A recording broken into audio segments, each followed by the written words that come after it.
इन दोनों को कैसे कंपेरिजन? देखें, मैं बड़ी मादरत से उन दानिशवरों से ये अर्ज करना चाहूंगा जो कहते हैं कि कायद जो है उनका पाकिस्तान आज शायद नहीं बन सका।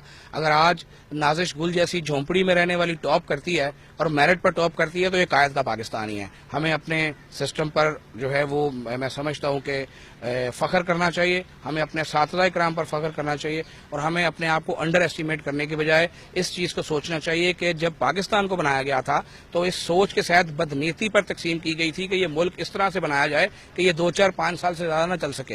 लेकिन आज अगर हम 70 साल के बाद भी जिंदा हैं, 70 साल के बाद भी इज्जत से जी रहे हैं और पहले से बेहतर जी रहे हैं, तो ये कायद का पाकिस्तान ही है। इसको मिलजुल कर आगे ले जाने की जरूरत है और तमाम उन चीज़ों को मीट करने की जरूरत है जो कायद ने स्टैंडर्ड सेट किए थे, जो इंशाल्लाह पाकिस्तानी कौम जरूर करके रहेगी।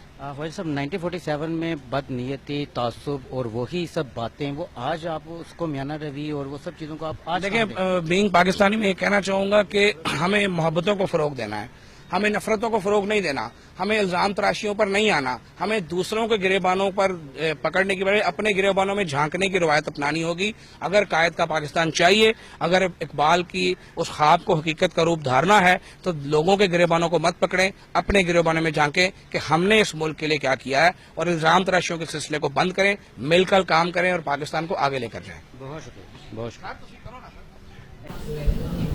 रेडी है जी। मेरे साथ इस वक्त मौजूद हैं चेयरमैन अखुवत डॉक्टर अमजद साकिब साहब। ये एक पाकिस्तान की मईशत को सबसे बड़े चैलेंज से निपटने के लिए एक सोल्यूशन पेश करना चाह रहे हैं, तो आइए इनसे बात करते हैं। जी, बिस्मिल्लाहिर्रहमानिर्रहीम। देखें, आप हम सब फ़िक्रमंद रहते हैं कि हमारे मुल्क की कश्ती डावांडोल है, नाउमीदी सी है कि ये जो कर्ज़े इतने हमारे कौम पे चढ़ गए, ये कैसे उतरेंगे। तो पहली बात तो यह कि नाउमीदी की बात हरगज़ नहीं है। इस कौम में बड़ी जान है, बड़ा दम है। इस कौम ने अंग्रेज़ से आज़ादी ली, हिंदू से आज़ादी ली। इस कौम ने इतनी बड़ी बड़ी कुर्बानियाँ दी और भारत जैसे मुल्क को जो है ना, वो क्या कहते हैं, नाकों चने चबाए। तो बहुत बड़ी कौम है ये। तो कर्ज़ों का मामला इतना बड़ा नहीं है। हमने कुछ दोस्तों ने, कुछ मईशत के माहरीन ने, कुछ और लोगों ने एक मिलकर एक ऐसा एक निज़ाम और एक ऐसी स्कीम बनाई है जिसके ज़रिए से हम अंदरूनी तौर पर अपने पाकिस्तानी भाइयों के ज़रिए से ही इस कर्ज़े को उतार सकते हैं। तो अभी हम उसके ऊपर मज़ीद काम कर रहे हैं, उसकी कानूनी और उसकी बैंकिंग की और मुख्तलिफ जो पहलू हैं उसका जायज़ा ले रहे हैं। तो इंशाअल्लाह ताला हम एक बहुत बड़ी तहरीक के साथ ये काम शुरू करेंगे, जिसमें आप लोग हमारा साथ अगर देंगे तो ये $3 बिलियन, $4 बिलियन ये कोई चीज़ नहीं है। अगर सिद्ध के दिल से और खुदा के भरोसे पे काम निकले तो अल्लाह ताला के पास जो है वो कोई उसके ख़जानों में कोई कमी नहीं। सर, इसकी इम्प्लीमेंटेशन को कितना टाइम दरकार होगा?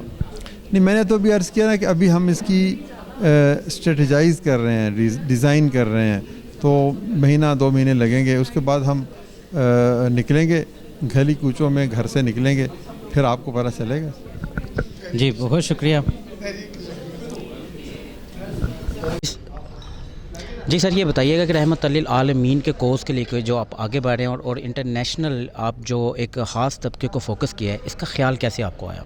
असल में देखिए, बात यह है कि जब ये इसका रिएक्शन हुआ ना पूरी इस्लामी दुनिया में ख़ास तौर, तो वो अजीबोगरीब रिएक्शन था कि हम बैंकों को लगा रहे हैं आगे और इन चीज़ों को, और जहाँ हमने एक शोर शराब, तो मैंने 1 मिनट के लिए सोचा कि जिन लोगों ने ये हरकत की है वो तो बैठ के हंसते होंगे अपने घरों में कि हमने।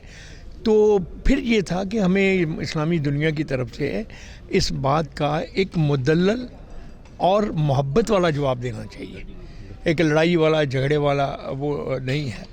तो मुदल्लल जवाब देने के लिए बहुत ज़रूरी थी कि आप गोरे के माइंडसेट को समझें, क्योंकि जिससे आप बात कर रहे हैं अगर आप उसके ज़हन को नहीं समझते तो फिर आप उससे ठीक बात नहीं कर सकते। तो ये बुनियादी यानी अब समझे बेस थी जिस पे हमने इस डॉक्यूमेंट्री का आइडिया उठाया कि चूँकि वेस्ट का आदमी जो है वो ख़ुद मज़हब से बहुत दूर है, अपने मज़हब को नहीं मानता, तो हमारा मज़हब उनके लिए क्या मानिए। लेकिन अगर उसको ये वो उस बंदे को ज़रूर मानता है जिसने उसकी लाइफ को या उसकी ज़िंदगी को इस जगह तक उठाने में मदद दी है, उनको वो अप्रिशिएट करता है। तो उसको सिर्फ यही बताना है कि आज जिस ज़िंदगी में तुम खड़े हो, एंजॉय कर रहे हो, अगर किसी एक फ़र्द वाहिद ने اس میں سب سے زیادہ کنٹریبیوٹ کیا ہے تو یہ وہ شخص ہے، اور تم آنکھیں بند کر کے بغیر سنے ہوئے اس کے بارے. تو اصل چیز یہ تھی کہ ان کو اس چیز سے آگاہ کیا جائے کہ آپ کس اس میں پروپیگنڈے میں آ کر ایک ایسے شخص کے لیے نازیبا باتیں جو کر رہے ہو جس کا اصل میں تمہیں احسان مند ہونا چاہیے. تو یہ اپروچ لے کے ہم چلے، ہم لیٹس ہوپ دیکھیں اس کا کیا اثر ہوتا ہے. اچھا سر، انگلش لینگویج میں تو آپ نے اس کو مطلب کیا ہے، تو کیا آپ یورپ کی دوسری زبانوں میں اطالوی اور جی اب 8 زبانوں میں تو فی الوقت ہم پہلے کر رہے ہیں جی اس کو. اس میں مسلمان پرشین اور عربک اپنی ہماری زبانیں بھی ہیں، اور 6 انٹرنیشنل زبانیں بھی اس میں شامل ہیں. اب چونکہ ڈبنگ اب نسبتاً پہلے سے بہت آسان ہو گئی ہیں، پرانے وقتوں میں بڑا مشکل تھا. اب ہم اس کو بڑی آسانی سے کسی بھی زبان میں چاہیں تو اس کو ڈب کر لیں گے. نیکسٹ اسٹیپ اب یہی ہے کہ انگلش چونکہ ایک انٹرنیشنل زبان ہے، اس لیے ہم نے کہا کہ پہلے اس میں کریں، اس کے بعد پھر اس کو پرٹیکولرلی مثلا ڈینمارک میں زیادہ ہوا یا فرینچ میں، تو ان دونوں زبانوں میں خاص طور پہ کریں، چائنیز میں کریں، رشین میں کریں، جرمن میں کریں، اسپینش میں کریں جو دنیا. تو امید ہے انشاءاللہ ہم نیکسٹ اسٹیپ میں ہم یہ بھی کریں گے. بہت شکریہ سر، تھینک یو. سر اس کے بعد محسوس کیا اور کیا آپ دیکھتے ہیں کہ کیسے اقدامات ہوئے ہیں اور مزید کیا ہونے چاہیے؟ میں یہ کہنا چاہوں گا کہ یہ بہت اچھا انتظام کیا ہوا ہے، یہاں بہت ساری سہولتیں دی گئی ہیں لوگ، اور بہت خوبصورت اور اچھا ہاسپٹل ہے. اور میں یہ کہنا چاہوں گا کہ نیئر فیوچر میں ہم بھی ان کو ہر طرح سے سپورٹ کریں گے، اور ہم ڈاکٹر قدیر خان ان کی خدمات یہ جو ہاسپٹل کی صورت میں باقی صورتوں میں موجود ہیں ان کو ہم بڑی خراج تحسین پیش کرتے ہیں، اور ہم کو پورا ہم مدد کریں گے برطانیہ سے اس ہاسپٹل کے لیے جتنا بھی فنڈ ہم ریز کر سکیں ہر طرح سے، اور یہ ہمارے لیے باعث فخر ہے. سر کیا یہ ہاسپٹل آپ کو انٹرنیشنل معیار کے مطابق بالکل ٹھیک لگ رہا ہے؟ جیسے بہت اچھا. میں نے پاکستان میں بہت جگہ گیا ہوں، لیکن this is the best place I have seen, best hospital I will say in Pakistan. بہت بہترین ہے، سب سے اچھا ہے میں نے دیکھا ہے. اور سر یہ جو اکوپمنٹ ہیں یہاں پہ اور دوسرے جو میڈیکل کے دوسرے انسٹرومنٹ وغیرہ، ابھی مزید ان کی ضرورت ہے یہاں پہ مزید انسٹال کرنے کی، تو آپ ان میں کیا مطلب ان کی معاونت کریں؟ میں کہوں گا جو کچھ میں دیکھا ہے نا جی، یہ بالکل ماڈرن ہے، جدید ترین ہے جو بھی یہاں پہ ہیں چیزیں، لیکن ان میں آگے جب بڑا یہ کریں گے تو ڈیفینیٹلی ان کو اور چیزوں کی بھی ضرورت پڑے گی ضرور، لیکن جتنی بھی چیزیں ہیں وہ بالکل جدید ترین ہیں، بہت اچھی ہیں. Thank you.